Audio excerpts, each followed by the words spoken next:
యుద్ధం నేపథ్యంలో శాంతి ప్రాధాన్యతలను అటల్ జనసభ ప్రతినిధి మైలా శ్రీనివాసరావు స్పందించారు. ప్రపంచ దేశాలు యుద్ధ వాతావరణం వల్ల శాంతి అహింస మార్గం పయనించాలని ప్రపంచ దేశాలు కోరుతున్నాం. వాజ్పేయి గారు ఆ రోజు ప్రపంచ శాంతియుతంగా అహింస మార్గాల్లో నడవాలని చెప్పేసి ఆ రోజుల్లో చెప్పడం కూడా జరిగింది. వాజ్పేయి అధికారంలో ఉన్నప్పుడు 1997 అధికారంలో ఉన్నప్పుడు అమెరికా కూడా చేరి 97లో సైలెంట్గా వచ్చే సరిహద్దుల్లో నిఘా పెట్టడం వల్ల అప్పుడు వాజ్పేయి గారు కనిపెట్టారు.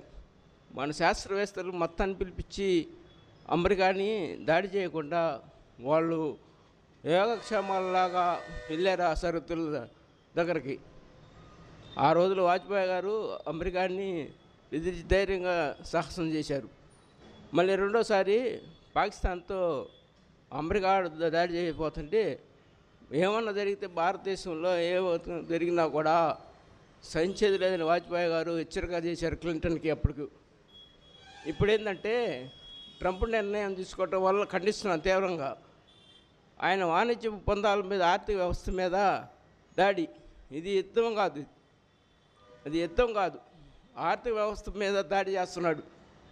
తీవ్రంగా ఖండిస్తున్నాను దీనికి. ఆర్థిక వ్యవస్థలో మన భారత్ 140 కోట్ల మంది ఉన్నారు. మన భారత్లో 140 కోట్ల మందికి సరైన ఆహారం ఉంది. 200 కోట్ల మందికి కూడా ఆహారం ఉంది. ఎన్ని కోట్ల మంది ఉన్నా కూడా మన భారత్ ఆహార ధాన్యాలు అన్ని ఆహారం సమకూర్చుకుంది. అయితే మళ్ళాలంటే ఎలాంటి భయపడ అవసరం లేదు. నరేంద్ర మోడీ గారు ఉన్నారు, కవచంలాగా మనకి కవచంలాగా రక్షణ కవచం లాంటి వాడు నరేంద్ర